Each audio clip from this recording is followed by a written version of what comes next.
بسم اللہ الرحمن الرحیم۔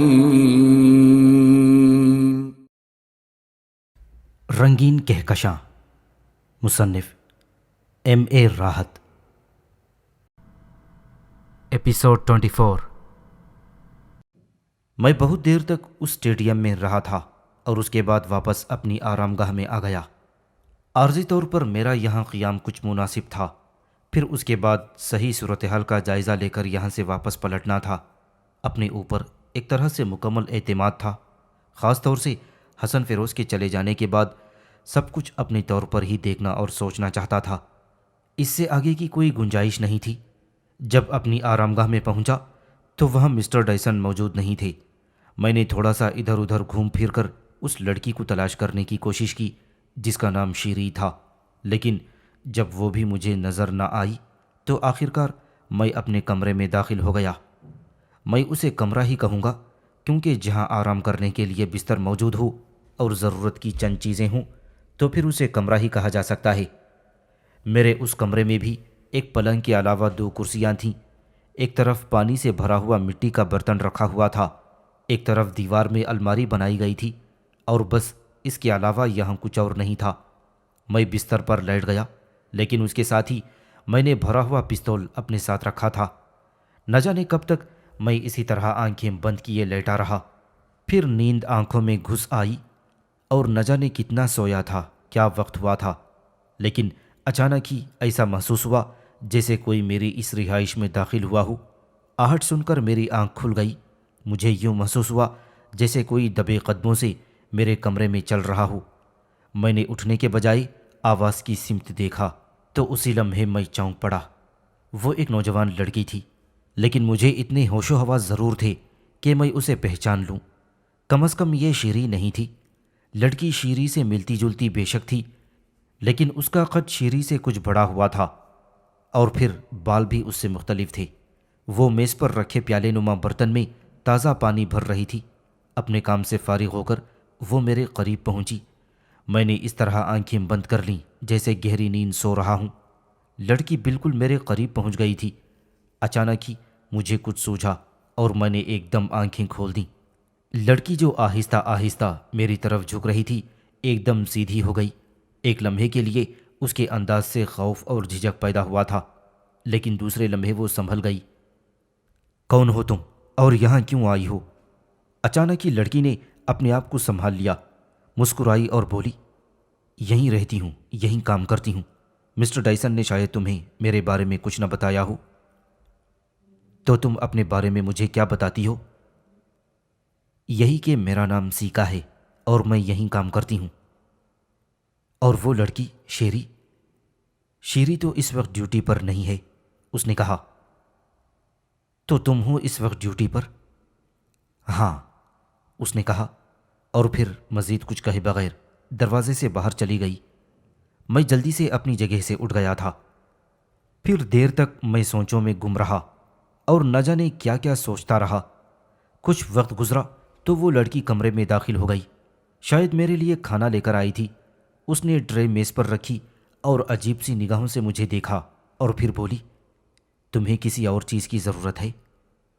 ہاں، میں نے مسکراتے ہوئے کہا۔ بولو، کیا چاہیے؟ تم، میرے منہ سے نکل گیا اور میں نے اس کے ہونٹوں پر مسکراہٹ کی ہلکی سی لکیر دیکھی، لیکن ایک لمحے کے اندر اس نے خود کو سنبھال لیا تھا۔ مطلب؟ وہ بولی، صرف اتنا کہ تم میرے پاس بیٹھو اگر تمہیں کوئی ضروری کام نہ ہو۔ نہیں، مجھے کوئی ضروری کام نہیں ہے۔ تو پھر بیٹھو، میں نے کہا، اور لڑکی خاموشی سے مجھ سے کچھ فاصلے پر بیٹھ گئی۔ میں نے اسے کہا، کیا تم میرے ساتھ یہ کھانا کھانا پسند کرو گی؟ یہ حد سے آگے کی بات ہو جائے گی۔ گویا تمہاری کوئی حد مقرر ہے؟ میں نے پوچھا۔ ہاں۔ چلو ٹھیک ہے، تم سے بات تو کر سکتا ہوں میں؟ ہاں، کیوں نہیں۔ پوسٹ کی منڈی کے بارے میں کیا جانتی ہو؟ میں نے سوال کیا، اور لڑکی کے چہرے پر ایک لمحے کے لیے شکنیں ابھر آئیں۔ ان میں خوف کا عنصر بھی شامل تھا۔ میں نے ایک لمحے کے لیے یہی سوچا کہ لڑکی مجھے بھی پوسٹ کا سوداگر سمجھ رہی ہوگی، چنانچہ میں نے فوراً ہی اس کی غلط فہمی دور کرنے کے لیے کہا، سیکا ہے نا تمہارا نام؟ ہاں، وہ آہستہ سے بولی۔ ویسے سیکا، ایک سوال کروں تم سے؟ ہاں ضرور۔ کیا مسٹر ڈائسن کی ملازمت میں تمہیں پوسٹ کے خرید و فروخت کا کام بھی کرنا پڑتا ہے؟ Mister Dyson? ہاں، لیکن وہ پوسٹ کے سوداگر تو نہیں ہیں۔ در پردہ میں نے کہا۔ نہیں، ایسی بات نہ کرو جیسی تم کر رہے ہو، اس میں میری زندگی خطرے میں پڑ جائے گی۔ ویسے تمہیں یہ بات میں بالکل سچائی کے ساتھ بتا رہی ہوں کہ مسٹر ڈائسن حکومت کے نمائندے ہیں اور میں بھی ان کے ساتھ ہی آئی تھی۔ یہ الگ بات ہے کہ یہاں کے قیام کے دوران وہ بھی صرف اپنی ڈیوٹی کے اوقات پورے کر رہے ہیں اور کوئی ایسا عمل نہیں کر رہے جس سے دونوں فریقین کو کوئی شکایت ہو۔ دونوں فریقین؟ ہاں، مثلاً حکومت اور وہ جو یہاں پوسٹ کا کاروبار کرتے ہیں۔ گڈ۔ ویسے سیکا، کافی عرصے سے تم یہاں ہوں گی؟ ہاں، کیوں نہیں؟ کیا تمہاری ذمہ داریاں اتنی ہی ہیں کہ یہاں تم مسٹر ڈائسن کے آنے والے مہمانوں کی خاطرداری کرو؟ نہیں۔ تو پھر؟ اس کے بارے میں تمہیں کچھ بتانا پسند نہیں کروں گی، اس نے سنگین لہجے میں کہا۔ چلو ٹھیک ہے سیکا، میں بھی تم سے وہ سب کچھ نہیں معلوم کرنا چاہتا جو تم نہ بتانا چاہو۔ میرا مطلب ہے، یہاں تمہاری ڈیوٹی کے اوقات کیا ہیں؟ کوئی تعین نہیں، شیری آ جائے گی تو میں چلی جاؤں گی۔ شیری کہاں گئی ہے؟ نہ میں جانتی ہوں اس کے بارے میں اور نہ جاننا چاہتی ہوں، اور یہی اس کی بھی کیفیت ہے۔ ٹھیک ہے۔ اچھا، ایک اور بات بتاؤ سیکا، کیا یہاں راشد میں تمہاری ملاقات کسی ایسی لڑکی سے ہوئی جس کا تعلق یہاں کی شہری آبادی سے نہ ہو اور جسے اس کی مرضی کے خلاف یہاں رکھا جا چکا ہو؟ سیکا کچھ دیر سوچتی رہی اور پھر اس کے بعد اس نے کہا، نہیں، ویسے تو یہاں بے شمار لڑکیاں ایسی ہوتی ہیں جو پوسٹ کے سوداگر اپنے ساتھ لاتے ہیں۔ ان کا مصرف کیا ہوتا ہے اس کے بارے میں براہ کرم نہ تم مجھ سے کچھ پوچھنے کی کوشش کرنا اور نہ میں تمہیں کچھ بتانا چاہوں گی، لیکن یہ سمجھ لو کہ پوسٹ کی سوداگری یہاں کافی حد تک ہوتی ہے اور آرام سے یہ کاروبار جاری ہے۔ ہاں، یہاں کاروبار کے خلاف اگر کوئی شخص کارروائی کرنے کی کوشش کرے تو پھر اسے ختم کر دیا جاتا ہے۔ بے شمار واقعات اس طرح کے ہو چکے ہیں۔ یہ میرے سامنے کی بات ہے کہ ایک بار جاسوسوں کے ایک گروہ نے، جن کا تعلق کسی مغربی ملک سے تھا، پوسٹ کے سوداگروں کی حیثیت سے یہاں کا سفر کیا تھا، لیکن بہرحال ان کے بارے میں پتہ چل گیا تھا۔ چنانچہ ان میں سے 9 افراد قتل کر دیے گئے اور 2 اس عالم میں ملے تھے کہ وہ پاگل ہو چکے تھے، اور ان کا یہ پاگل پن تشدد کی بنا پر تھا۔ انہیں تشدد کر کے دیوانہ بنا دیا گیا تھا۔ ویسے منڈی میں پوسٹ کی سوداگری کے لیے کیا انتظامات ہوتے ہیں؟ میں نے پوچھا۔ کوئی خاص نہیں، بس یہ سمجھ لو کہ پوسٹ کے بہت سے سوداگر جب یہاں جمع ہو جاتے ہیں تو پھر انہیں سب لوگ اپنے اپنے ذخیرے دکھاتے ہیں اور یہاں ایک طرح سے ان کا نیلام ہوتا ہے۔ یہ ساری چیزیں ہیں۔ گڈ۔ بہرحال تم بہت اچھی لڑکی ہو سیکا، میں اس سے زیادہ تم سے اور کچھ نہیں کہنا چاہتا۔ اگر تم میرے بارے میں کسی غلط فہمی کا شکار ہو تو براہ کرم اس غلط فہمی کو دل سے نکال دینا۔ ایک انسان کی حیثیت سے میں تمہاری مدد کرتا ہوں، اور ایک دوست کی حیثیت سے تم نے جو میری مدد کی ہے اور جو الفاظ مجھے یہاں کے بارے میں بتائے ہیں، ان کے لیے میں تمہارا شکر گزار ہوں۔ ویسے ایک بات اور بتاؤں، یہاں جو دکانیں کھلی ہوئی ہیں وہاں کیا خریداری بھی ہوتی ہے؟ ہاں، کیوں نہیں، یہاں کے رہنے والے لوگ زندگی کی ضروریات یہیں سے حاصل کرتے ہیں۔ اور یہ دکاندار یہ ضروریات کہاں سے پوری کرتے ہیں؟ مختلف ذرائع ہیں۔ ویسے عام طور پر ایک بہت ہی اہم بات تمہیں بتاؤں، دریائی راستے سے یہاں بہت سا مال آتا ہے، اور ایک بار اس کے بارے میں نے سنا تھا کہ یہ سب کچھ بڑے بڑے سمندری جہازوں سے آتا ہے، یعنی سوداگر ان جہازوں سے یہ مال لے کر آتے ہیں اور پھر راستے میں ہی یہ مال بڑی لانچوں سے اتر کر دریائی راستوں سے ہوتا ہوا یہاں پہنچ جاتا ہے۔ یہ بات مجھے یہاں ایک ایسے شخص نے بتائی تھی جو خود بھی سوداگر تھا، اور یوں سمجھ لو کہ وہ میرا شناسا تھا۔ یعنی مسٹر ڈائسن سے اس کا کوئی تعلق تھا؟ نہیں، ڈائسن سے اس کا کوئی تعلق نہیں تھا، بلکہ مسٹر ڈائسن سے پہلے بھی میری ایک زندگی تھی، مگر چھوڑو، اس کے بارے میں تمہیں بتانا پسند نہیں کرتی، پھر کبھی صحیح۔ بہرحال جو کام تم نہیں کرنا چاہتی اس کے لیے میں تمہیں کبھی مجبور نہیں کروں گا۔ اوکے، ٹھیک ہے۔ ایک بات تمہیں اور بتاؤں، ابھی کچھ دیر پہلے میں نے 2 افراد کو دیکھا تھا۔ یہ دونوں مشکوک انداز میں یہاں آئے تھے اور مجھے یوں محسوس ہوا جیسے وہ یہاں کے بارے میں کچھ معلومات حاصل کرنا چاہتے ہوں، کیونکہ مسٹر ڈائسن جا چکے ہیں اور مجھے وہ یہ ہدایت کر گئے تھے کہ تمہارے لیے ہر چیز کا خیال رکھوں۔ کیا تم ان لوگوں کو پہچانتی ہو؟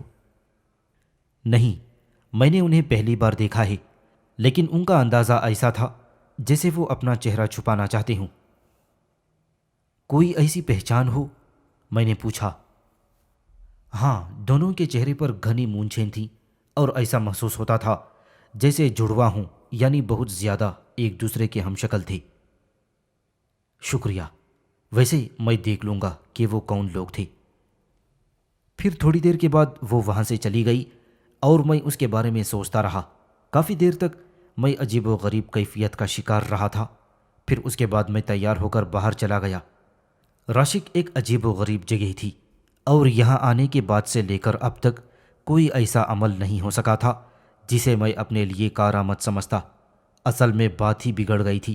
حسن فیروز کو کرنل ہمایوں نے شروع سے تو مکمل طور پر اجازت دے دی تھی، لیکن بعد میں نہ جانے کیوں یہ پروگرام کچھ تبدیل کر دیا گیا تھا۔ بہرحال میں اپنے طور پر غیر مطمئن نہیں ہونا چاہتا تھا، چنانچہ میں باہر چلا گیا۔ پھر اس کے بعد میں نے بیشتر وقت راشک کے بازاروں اور گلیوں میں گھوم پھر کر گزارا۔ یہاں موجود لوگوں سے گفتگو کی، کھانے پینے کی چیزیں بھی میں نے باہر سے ہی خریدی تھیں، اور اس کے بعد ایک کارآمد بات بھی ہوئی تھی، یعنی بڑی مونچھوں والے وہ ہم شکل میری نگاہوں کے سامنے آ گئے تھے۔ میں نے انہیں کئی جگہ اپنے آس پاس منڈلاتے ہوئے دیکھا، اور پھر مختلف جگہوں سے گزرتا ہوا میں دریا کے کنارے پہنچ گیا۔ سورج دریا کے نیلے پانی پر اپنی روشنی ڈال رہا تھا۔ موسم خاصا گرم تھا۔ جس علاقے میں میں اس وقت موجود تھا وہ دریا کے جنوبی حصے میں تھا، اور یہاں لوگ مختلف خریداریاں کر رہے تھے، لیکن میں نے یہاں ایک شخص کو دیکھا جو چہرے سے ایک عجیب و غریب شخصیت کا مالک لگتا تھا۔ اس کا رنگ سیاہی مائل گندمی، آنکھیں چھوٹی، ناک لمبی تھی۔ وہ نہ جانے کیا شخصیت رکھتا تھا کہ میں اس کے قریب پہنچ گیا اور اس کا جائزہ لینے لگا۔ نہ جانے کیوں اس شخص کے اندر مجھے جانی پہچانی شخصیت محسوس ہو رہی تھی، اور پھر مجھے اچانک ہی یاد آ گیا کہ یہ اس سکھ کی شکل و صورت کا مالک ہے جس نے وہاں مجھ سے کیبن میں ملاقات کی تھی اور پھر مجھے ساتھ لیتے ہوئے غلام حیدر کی طرف آیا تھا۔ حالانکہ وہ سکھ نہیں تھا، لیکن اس جیسا ضرور تھا۔ میں نے گردن گھما کر ان دونوں کو دیکھنے کی کوشش کی جو اب تک میرے پیچھے لگے ہوئے تھے اور جن کے بارے میں مجھے سیکا نے بتا دیا تھا، لیکن اس وقت وہ بھی موجود نہیں تھے۔ چند لمحوں کے بعد سکھوں جیسی پگڑی والا شخص دکان سے باہر نکل گیا۔ دن بھر کی آوارہ گردی کے بعد شام کو میں پوسٹ منڈی میں داخل ہو گیا، اور اب مجھے اندازہ ہوا کہ یہاں شام کے وقت کافی رش ہوتا ہے۔ بے شمار افراد وہاں موجود تھے۔ دن کی روشنی میں نے وہاں جو چھوٹے چھوٹے ریسٹورنٹ دیکھے تھے اب ان کی تعداد بڑھ گئی تھی۔ گویا شام کو یہاں اچھے خاصے ہجوم کے لیے تفریح کا بندوبست ہو جاتا تھا۔ میدانی ہوٹلوں میں بے شمار لوگ نظر آ رہے تھے، اور ان میں مرد و عورتیں سبھی تھے۔ میں آہستہ آہستہ آگے بڑھتا ہوا ہر جگہ کا جائزہ لینے لگا۔ پھر کسی نے اچانک ہی عقب سے میرے شانے پر ہاتھ رکھ دیا، اور میں نے بجلی کی طرح کوند کر دیکھا۔ سیکا کو دیکھ کر ایک لمحے کے لیے مجھ پر ایک عجیب سی کیفیت طاری ہو گئی تھی۔ وہ بے انتہا خوبصورت نظر آ رہی تھی۔ ایک عجیب سا لباس اس نے پہنا ہوا تھا، اور اتنا خوبصورت لباس تھا کہ بس یہی کہا جا سکتا ہے کہ اس وقت سیکا اس ماحول کی سب سے حسین لڑکی لگ رہی تھی۔ یہ بھی ایک عجیب بات تھی، اور غالباً سیکا ہی کی وجہ سے میں بھی بہت سی نگاہوں کا مرکز بن گیا تھا۔ ہم ایک دوسرے کو نگاہوں ہی نگاہوں میں دیکھنے لگے، اور میں نے آنکھوں سے سیکا کی تعریف کر ڈالی۔ وہ کہنے لگی، میں نے اپنی اوقات سے بڑھنے کی کوشش تو نہیں کی۔ سب سے پہلے تو تم اپنی اوقات کا تعین کرو۔ تمہاری خدمتگار ہوں۔ نہیں، یہ مسٹر ڈائسن کی کوشش تھی، میرا اس سے کوئی تعلق نہیں۔ کیا میں تمہارے ساتھ بیٹھ سکتی ہوں؟ جگہ تلاش کرو، میں نے کہا، اور وہ بے تکلفی سے میرا ہاتھ پکڑ کر ایک جانب بڑھ گئی۔ میں آہستہ آہستہ چلتا ہوا اس میز پر پہنچ گیا جہاں سیکھا مجھے لے کر گئی تھی۔ میں نے مسکراتی ہوئی نگاہوں سے سیکھا کا جائزہ لیا اور کہنے لگا، بہت خوبصورت لگ رہی ہو۔ شکریہ۔ تقریباً 10 منٹ تک ہم دونوں خاموشی سے قرب و جوار کا جائزہ لیتے رہے۔ پھر اچانک ہی میری نگاہیں ایک جانب اٹھ گئیں۔ بڑی مونچھوں والے دونوں آدمی ایک میز پر موجود تھے اور ان کے سامنے مشروبات رکھے ہوئے تھے۔ ایسا معلوم ہوتا تھا جیسے وہ خاص طور سے گردن جھکا کر بیٹھے ہوں اور کسی کو اپنے بارے میں کچھ بتانا نہیں چاہتے۔ دفعتاً میں نے سیکا کو مخاطب کیا۔ سیکا، وہ چونک کر مجھے دیکھنے لگی اور پھر ہنس کر بولی، شکر ہے تمہارے منہ سے آواز تو نکلی۔ میں تو یہ سمجھی تھی کہ جس وقت تک تم یہاں بیٹھو گی خاموشی سے بیٹھے ہی رہو گی، اور یقین کرو اب مجھے یہ احساس ہونے لگا تھا کہ کہیں میری یہ بے تکلفی اور آمد تمہیں گوارا تو نہیں گزری ہے۔ اس کے جواب میں مجھے کیا کہنا چاہیے؟ نہیں، میرے اور تمہارے درمیان حیثیت کا اتنا فرق ہے کہ کسی بات کا اگر تم جواب نہ دینا چاہو تو میں تم سے وہ جواب طلب کرنے کی ہمت نہیں رکھتی۔ سیکا، بچوں جیسی باتیں مت کرو۔ میں تمہیں اپنی ایک اچھی دوست اور اچھی ساتھی کہہ چکا ہوں۔ ہو سکتا ہے کچھ وجوہات کی بنا پر میں تمہیں وہ پذیرائی نہ دے سکا ہوں جو تمہارے ذہن میں ہو، لیکن دوستوں میں پذیرائی کا مطلب یہ نہیں ہوتا کہ سامنے بیٹھی شخصیت کو صرف ایک خوبصورت لڑکی ہی تصور کر لیا جائے۔ سیکا نے میرے ہاتھ پر ہاتھ رکھتے ہوئے کہا، اور یقین کرو میں بھی اس کی قائل نہیں ہوں۔ تو پھر باتیں کرو۔ بس اب میرے ذہن سے وہ تصور دور ہو چکا ہے۔ کیا واقعی؟ ہاں، اس نے کہا۔ تو پھر میں تمہیں ایک دلچسپ چیز دکھاؤں جو یقیناً تم نے دیکھی ہوگی، البتہ اسے دیکھ کر تمہیں حیرت ضرور ہوگی۔ وہ کیا؟ وہ تعجب سے بولی۔ بائیں سمت ذرا تھوڑی سی گردن ٹیڑھی کر کے دیکھو۔ کیا یہ وہی دونوں نہیں ہیں جن کے بارے میں تم مجھے ہوشیار کر چکی ہو؟ سیکا کا چہرہ ایک دم سنجیدہ ہو گیا۔ اس نے میری ہدایت کے مطابق گردن گھما کر اس طرف دیکھا اور پھر آہستگی سے بولی، اوہ خدایا، واقعی واقعی یہ تو وہی ہیں۔ میں تصدیق چاہتا ہوں۔ ایک منٹ میں ذرا ان کا اچھی طرح جائزہ لے لوں۔ کیا مطلب؟ تھوڑی دیر کی اجازت چاہتی ہوں۔ نہیں سیکا، تم کوئی خطرہ مول نہیں لوگی۔ تم فکر مت کرو، میں ذرا 10 منٹ کی اجازت چاہتی ہوں تم سے۔ اس سے پہلے کہ میں اسے کوئی جواب دیتا وہ اپنی جگہ سے اٹھ گئی۔ میں اسے دیکھتا رہا۔ آگے جا کر وہ ایک دروازے میں گم ہو گئی تھی، حالانکہ میں اس وقت کسی قسم کی جدوجہد کے موڈ میں نہیں تھا۔ دونوں کو دیکھ کر مجھے یہ اندازہ ہو گیا تھا کہ کوئی گڑبڑ ضرور ہے، اور یقینی طور پر یہ لوگ بلا وجہ میرے تعاقب میں نہیں ہیں۔ پگڑی والا سکھ بھی مجھے یاد تھا جو بلرام سنگھ کا ہم شکل تھا۔ اب پتہ نہیں کیا صورتحال ہو، دیکھنا تھا کہ آگے کیا ہوتا ہے، لیکن سیکا کا اس طرح چلے جانا میری سمجھ میں نہیں آ رہا تھا۔ اس سے پہلے جو لڑکی مجھے ملی تھی وہ بھی دلکش تھی، لیکن یوں محسوس ہوتا تھا جیسے ڈائسن نے شیری کے بجائے سیکا کو میرے لیے زیادہ مناسب سمجھا ہو۔ بہرحال میں خاموشی سے اپنی جگہ پر بیٹھا رہا، اور جب خاصی دیر گزر گئی تو اچانک میں نے ان دونوں کو ان کی جگہ سے اٹھتے ہوئے دیکھا۔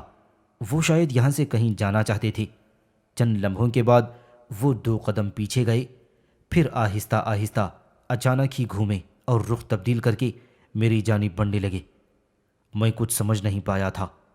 وہ آہستہ آہستہ قدم اٹھاتے میرے ہی جانب آ رہے تھے، اور اس وقت میرے چہرے پر عجیب سے تاثرات پیدا ہو گئے تھے۔ میں نہیں سمجھ پا رہا تھا کہ انہوں نے یہ بے احتیاطی کیوں کی ہے۔ بہرحال میرے قریب سے گزرتے ہوئے ان میں سے ایک شخص رکا، اور اس نے ایک سفید رنگ کا ایک چھوٹا سا کارڈ میرے سامنے میز پر رکھ دیا۔ یہ کام اس نے اتنی برق رفتاری سے کیا تھا کہ میں صورتحال کو سمجھ بھی نہ پایا۔ وہ میرے پاس سے گزر کر آگے بڑھ گئے تھے، اور میں اس کارڈ کو دیکھ رہا تھا جس پر لکھا ہوا تھا، اب سے 1 گھنٹے کے بعد کلب کے باہر پتھر کی دیوار کے پیچھے ہم تمہارا انتظار کریں گے۔ ہمیں تم سے بہت ضروری کام ہے۔ بڑا عجیب و غریب پیغام تھا، یہ سنسنی خیز اہمیت کا حامل، اور میری سمجھ میں نہیں آ رہا تھا کہ یہ کیا کہانی شروع ہو گئی ہے۔ ویسے اس میں کوئی شک نہیں تھا کہ کہانی بے حد پر اسرار تھی، اور اگر واقعات کی کڑیاں ملائی جاتیں تو ایک ناقابل یقین اور پر اسرار ماحول نگاہوں کے سامنے آ جاتا تھا۔ سامنے رکھے کارڈ پر نظریں جمائے میں یہی سوچ رہا تھا کہ کیا مجھے واقعی 1 گھنٹے کے بعد ان لوگوں سے ملاقات کرنی چاہیے۔ پہلی بات تو یہ ہے کہ یہاں آنے کا مقصد ہی تبدیل ہو گیا تھا، لیکن میرے لیے راستے متعین کر دیے گئے تھے اور میں انہی راستوں پر چل رہا تھا۔ سیکا نے مجھے ان دونوں کی جانب سے ہوشیار کیا تھا، اور اب وہ دونوں میرے سامنے تھے۔ اچانک ہی میرے ذہن میں ایک عجیب سی کیفیت ابھری۔ مجھے ان واقعات اور حالات سے متاثر نہیں ہونا چاہیے۔ اصل میں 2-3 جال میں پھنس گیا ہوں۔ پہلے حسن فیروز، پھر اس کے بعد اور زیادہ الجھن کا باعث میرے لیے علی دانش بنا تھا۔ علی دانش کے بعد کئی اور ایسے نام جنہیں مجھ پر مسلط کرنے کی کوشش کی گئی تھی، جیسے کہ غلام حیدر۔ اصولی طور پر مجھے جو کچھ کرنا چاہیے تھا اپنے طور پر کرنا چاہیے تھا، اور ابھی تک میں صرف انہی لوگوں کے ہاتھوں میں کھیل رہا تھا۔ اگر اپنے طور پر شروعات کر دوں اور جو اپنے ذہن میں آئی وہ کروں تو شاید زیادہ کارآمد صورتحال نکل سکے۔ اور اچانک ہی میں نے ایک فیصلہ کر لیا۔ میرے اندر ایک نئی ہمت بیدار ہو گئی۔ اس کے بعد مجھے کسی کا انتظار نہ رہا۔ اب جو کچھ بھی کرنا ہے اپنے ہی طور پر کرنا ہے، اور اس میں سب سے پہلا کام یہ تھا کہ ان لوگوں کے دیے ہوئے وقت کے مطابق اس جگہ پہنچوں جہاں انہوں نے مجھے طلب کیا ہے، پھر دیکھوں کہ صورتحال کیا ہوتی ہے۔ تھوڑی دیر کے بعد میں اپنی جگہ سے اٹھا اور پر اطمینان قدموں سے چلتا ہوا عمارت سے باہر چلا گیا۔ اب یہاں آنے کے بعد فوری طور پر کچھ اقدامات کرنا ضروری تھے، ورنہ خواہ مخواہ وقت ضائع ہو رہا تھا۔ میں آہستہ آہستہ آگے بڑھتا ہوا پتھر کی اس دیوار کے عقب میں پہنچ گیا جس کا تذکرہ وہ لوگ مجھ سے کر گئے تھے۔ وہاں پہنچ کر میں نے محسوس کیا کہ وہ دونوں دیوار کے پاس کھڑے میرا انتظار کر رہے تھے۔ میں ان کے قریب پہنچا تو وہ میری جانب متوجہ ہو گئے۔ نہ تو ہمیں تمہارا نام پوچھنے کی ضرورت ہے اور نہ ہی یہ بتانے کی کہ فی الحال ہم تمہیں کہاں لے جا رہے ہیں۔ ہاں، ایک بات بتا دینا بے حد ضروری ہے، وہ یہ کہ اگر تم ہم سے تعاون کرو تو تمہاری زندگی کے لیے کوئی خطرہ نہیں۔ تم ایک ایسے معاملے میں ملوث ہو گئے ہو جس کے بارے میں کسی کو تم سے کچھ معلومات حاصل کرنا ہے، اور اسی نے تمہیں یہ دعوت دی ہے۔ تمہارا مطلب کیا ہے کہ اگر میں اپنی پسند سے تمہارے ساتھ نہ چلنا چاہوں تو کیا اس میں کامیاب نہیں ہو سکتا؟ میں نے پوچھا۔ ہاں، ہمیں حکم دے دیا گیا ہے کہ تمہیں ہر قیمت پر اپنے ساتھ لے کر آئیں۔ دیوار کی اس جانب 3 گھوڑے موجود ہیں، جن میں سے 2 ہمارے لیے اور ایک تمہارے لیے ہے، لیکن یہ بھی ممکن ہے کہ ہم تمہیں زخمی کر کے لے جائیں، کیونکہ بہرحال ہماری زندگی خود اسی میں ہے کہ ہم تمہیں وہاں تک پہنچا دیں جہاں تمہیں لے جانا ہے۔ ٹھیک، گویا تم مجھے اغوا کرنا چاہتے ہو؟ میں نے پوچھا۔ اگر تم الفاظ سے کھیلنا پسند نہیں کرتے تو یہ تمہاری مرضی ہے۔ تمہارے نام کیا ہیں؟ جب ہم نے تمہارا نام نہیں پوچھا تو تم بھی ہمارے نام پوچھنے کی کوشش مت کرو۔ تعارف جب ہی ہوتا ہے جب دوستانہ تعلقات قائم ہو جائیں۔ تو پھر ٹھیک ہے، تم لوگ مجھے زخمی کرنے کی کوشش کرو، کیونکہ میں خوشی سے تمہارے ساتھ جانا پسند نہیں کرتا، میں نے کہا اور سنبھل کر کھڑا ہو گیا۔ میرے ان الفاظ پر وہ دونوں الجھ گئے، اور پھر انہوں نے اپنے لباس سے ریوالور نکال کر سیدھے کر لیے، اور ان میں سے ایک نے کہا، گولیاں تمہارے پیروں پر ماری جائیں گی اور اس کے بعد تمہیں گھوڑے پر ڈال دیا جائے گا۔ تو ٹھیک ہے، گولیاں چلاؤ، میں کب انکار کر رہا ہوں، میں نے کہا، اور وہ میری بات سے پھر الجھ گئے۔ غالباً وہ مجھے دھمکیاں دے کر اپنے ساتھ لے جانا چاہتے تھے۔ کوئی ہوش مند ان دھمکیوں کے بعد اپنے آپ کو نہ بچانے کی کوشش کس طرح کر سکتا تھا؟ لیکن سوال کسی ہوش مند کا تھا، مجھ جیسے کھسکے ہوئے انسان کا نہیں، کیونکہ بہرے طور جو کچھ تھا سو تھا ہی۔ لیکن تعلق میرا بھی ایک ایسی پہاڑی بستی سے تھا جہاں کبھی کبھی عقل سے زیادہ جذبات سے کام لیا جاتا ہے۔ پھر ان میں سے ایک نے عاجزی سے پر لہجے میں کہا، دیکھو، ایک بات کا یقین ضرور کر لو تم، وہ یہ ہے کہ ہم تمہیں جہاں لے جا رہے ہیں وہاں تمہیں کوئی نقصان نہیں پہنچایا جائے گا۔ بہت ہی ضروری معاملہ ہے، تمہارا جانا تمہارے حق میں بہت اچھا رہے گا، تم سمجھنے کی کوشش کیوں نہیں کرتے؟ ارے کیا تم نے مجھے گولی مارنے کا ارادہ ترک کر دیا ہے؟ میں نے ان سے پوچھا۔ پلیز ہمیں اس کے لیے مجبور نہ کرو، ان میں سے ایک نے کہا، اور میں حیرت سے اس کی شکل دیکھنے لگا کیونکہ اس بار اس کا چہرہ پڑھے ہوئے لوگوں کا سا تھا۔ میں نے مسکراتے ہوئے کہا، تو پھر ٹھیک ہے، چلو، اگر ایسی بات ہے تو کوئی مسئلہ ہی نہیں۔ وہ میرے ساتھ اس اچانک فیصلے سے ایک بار پھر حیرت زدہ رہ گئے۔ بہرحال پھر میں ان کے ساتھ آگے بڑھ گیا۔ سامعین سے گزارش کی جاتی ہے کہ ہمارے سارے چینلز ایلیکونٹ ادب ایکسٹراز، سوارڈ آف حق چینل اور اتحاد الانصار چینل میں جن آڈیو بکس اور سیریز کو مکمل کیا جا چکا ہے، ان سب کا مطالعہ ہمارے پلے لسٹ سیکشن سے کریں، اور ان آڈیو بکس اور سیریز کو آپ اپنے دوست و احباب میں شیئر کرتے رہیں، اور ہمارے سوشل میڈیا پلیٹ فارمز کے لنکس ڈسکرپشن میں دیے گئے ہیں، ہمیں سبسکرائب اور فالو ضرور کریں۔ جزاک اللہ۔